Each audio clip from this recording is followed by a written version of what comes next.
Good morning, Cherubland. How's everybody doing? Always so glad to see you all. Back again, huh?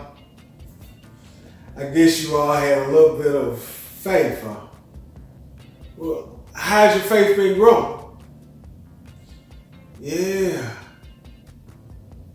Each time your faith grows bigger, bigger, and bigger. Isn't that amazing?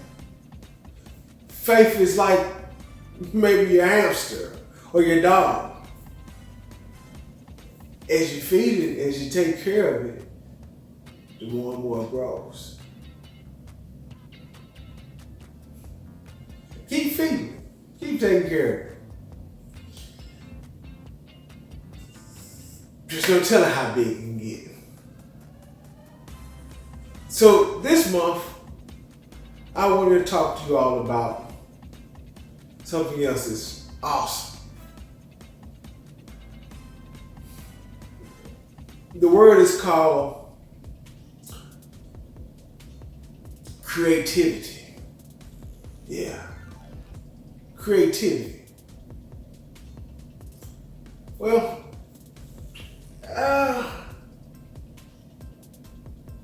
everybody has it. I know you say, I can't draw, or I can't do this, or I can't do that. Well, I really think early on in people's life, when they're 5, 6, and 7, they may see somebody else that can do something very, very well. And they try, and they say, oh, I can't do it good as he can or she can. And they quit. Or they tried a little bit and it doesn't look exactly like them. And they say, well, I'm not as good as you are. Well, here's the thing. Where did creativity start?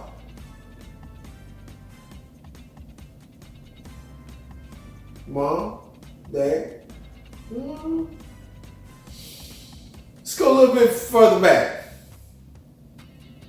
Grandparents? Even further back from there. How about God? Yeah.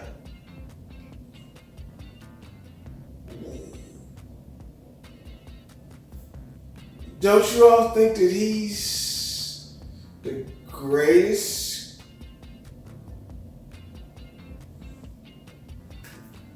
in creativity?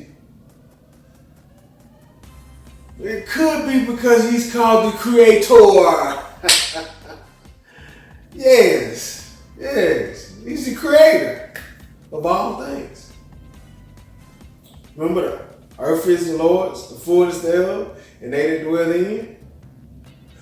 That's not the memory verse this month, but hey, we had it in our pocket and who remembered? The idea in mind is to know that God is the creator of all things. So to be the creator, you must be extremely creative. You're the creator of all things. Just like, you remember, faith says, believing in something you can't see because of what you can see. What can we see that we know God's creative? Well, we said everything's made by Him. Let me ask you this. Have you ever been deep sea diving on a safari? Well, have you ever just been to the zoo or aquarium? Look at all the animals. Look at how different they look. Not only how different they look, but the sounds they make. Look at a big, huge elephant. It only eats curry leaves and peanuts. Look at a lion. It eats meat. Look at a big hippopotamus. It loves water and can swim extremely well. Look at a crocodile. It has all those teeth. And loves to be in water, but likes to sunbathe. The list can go forever. The main thing we know is this: God created all these things. Imagine how creative you have to be to design all these animals and really name one animal that looks like another. Even a panther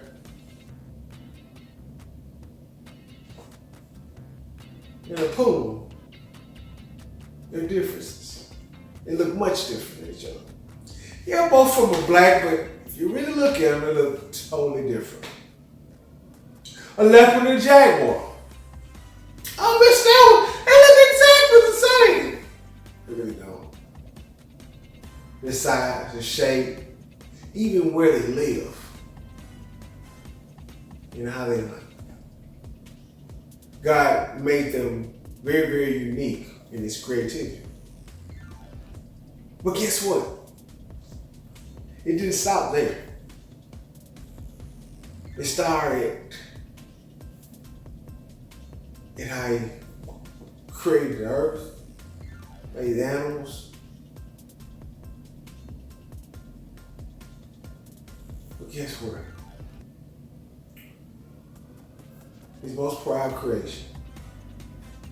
Yeah. Man and woman.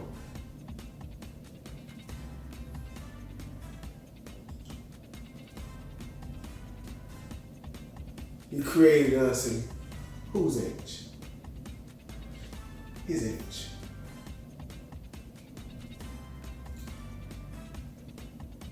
So, if we were created in God's image, what does it say about us? Yeah. We must be very creative. But we have to do what? We have to have faith in Him. Well, the creativity, it reads this way.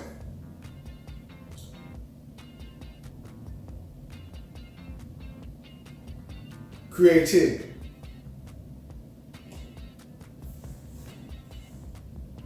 Believing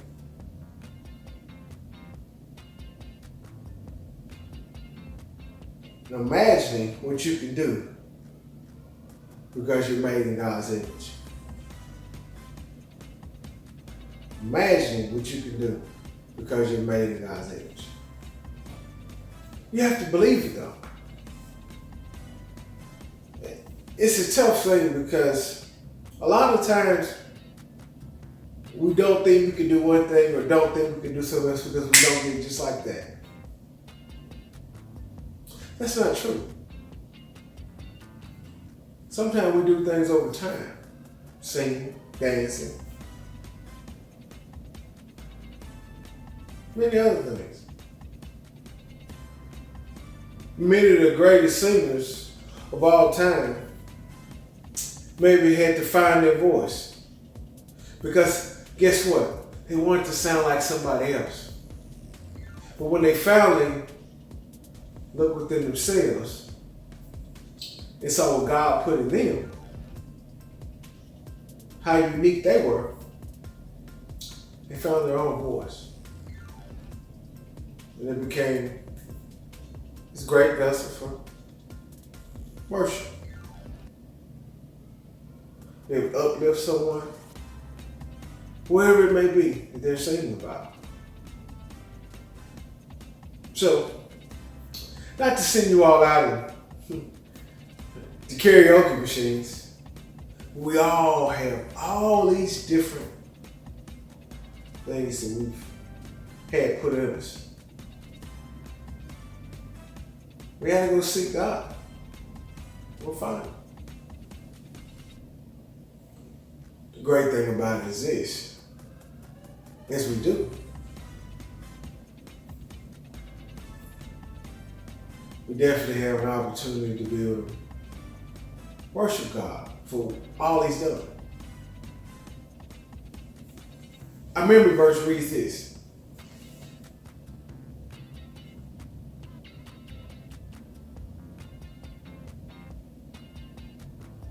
Lord, you are great. You are really worthy of praise. No one can completely understand how great you are. Psalms 145. 3. The book of Psalms,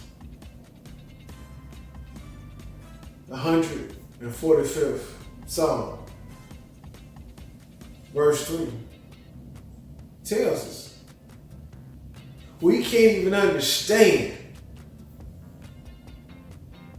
how great God is, but we can worship Him and we praise Him for the little bit we know, not comparing to what somebody else knows. Because we each have our own right to be able to praise and worship Him for what we know, and what we believe, what we trust to know Him. And He constantly adds it to us. More and more. It's kind of like a homework assignment. This homework assignment helps you to be able to understand the lesson or the test that you'll take on Friday.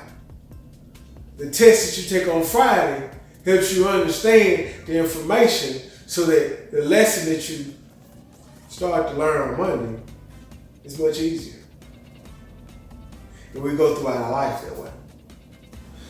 Okay, make sure you strap on your life jacket. Got everything? Flashlight, umbrella. You may need to bring some rain boots too. I know I told you to walking shoes, but you may need some rain boots too. All right? Here we go.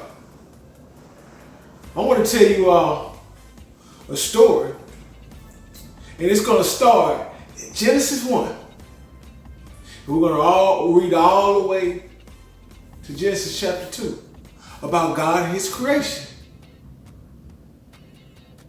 and all He created.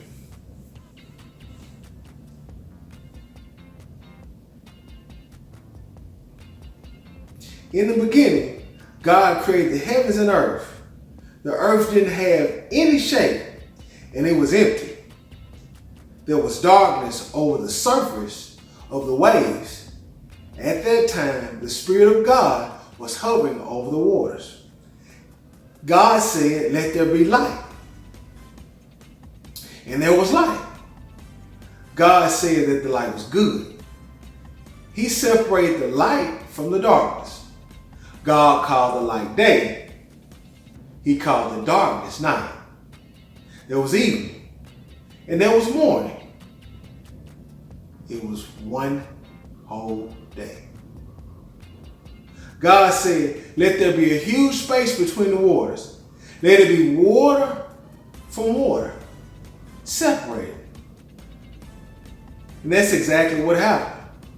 God made the huge space between the waters. He separated the water under the space from the water above. God called the huge space sky, like the sky we see. There was evening, and there was morning. It was day 2. God said, "Let the water under the sky be gathered into one place. Let dry ground appear." Wow. And that's exactly what happened. God called the dry ground land. He called the water that was gathered together seas. And God saw that it was good. Then God said, "Let the land produce plants. Let them produce their own seeds.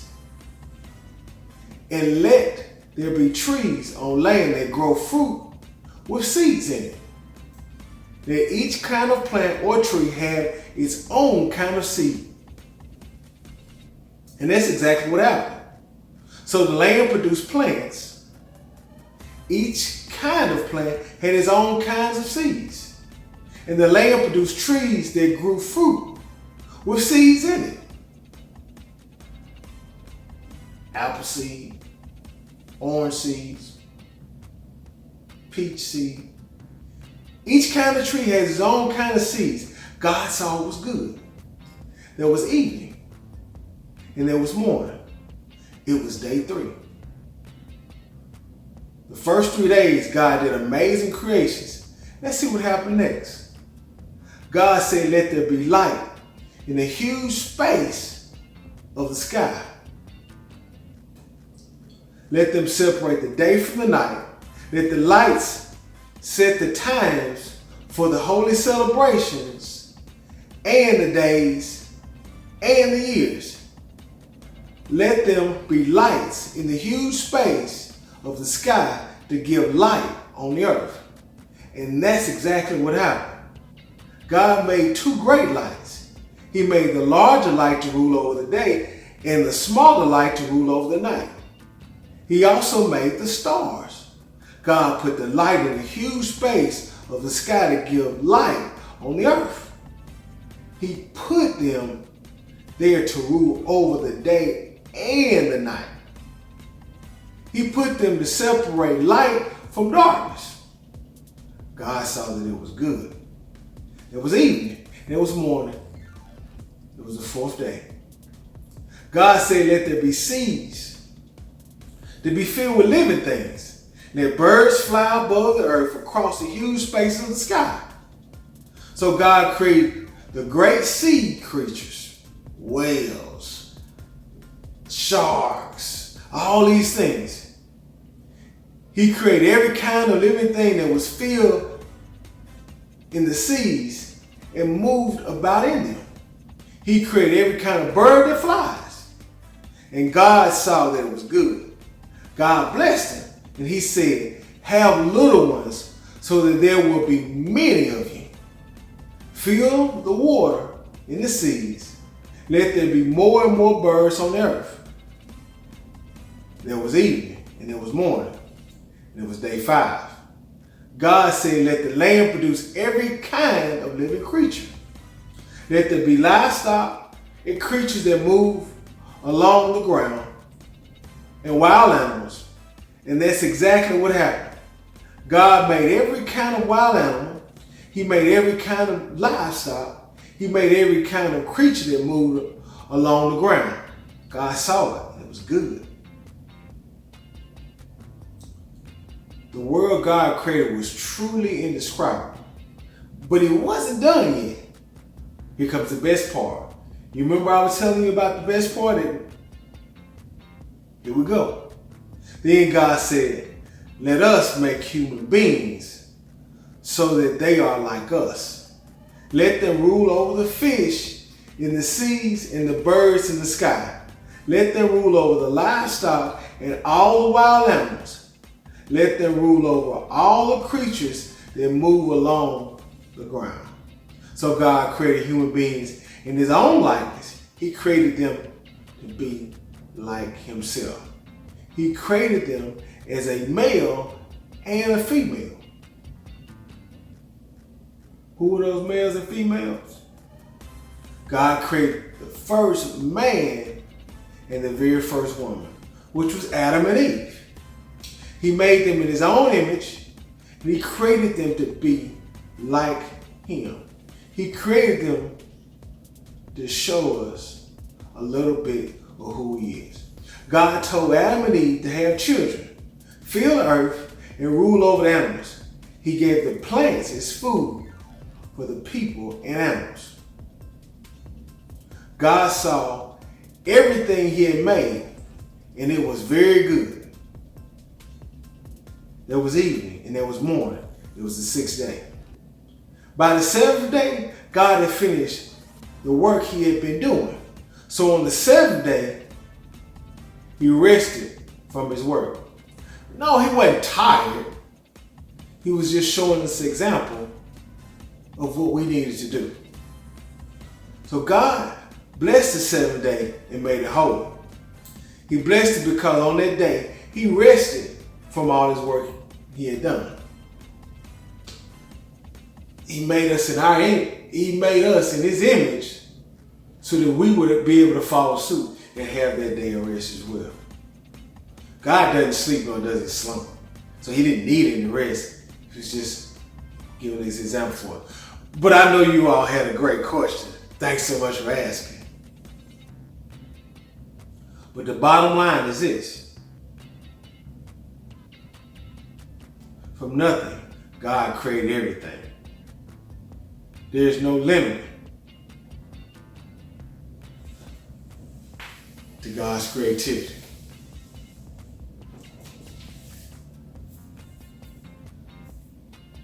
God's creation is indescribable from the start then, but it doesn't stop. God is still God. We're still his creation. He still wants to do indescribable things in our life today. We just have to do what?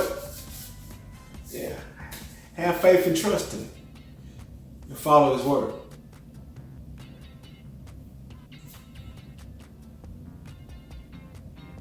Glad you all can hang out in the boat with us. But take some time. Until next week, look around. See what about God's creation amazes you. That you just say, wow. You actually have to slow down and stop and just look at it. Whether it be a bird, whether it be the stars, whether it be the waters. And let God show it to you. And be amazed in his creativity. Till next time.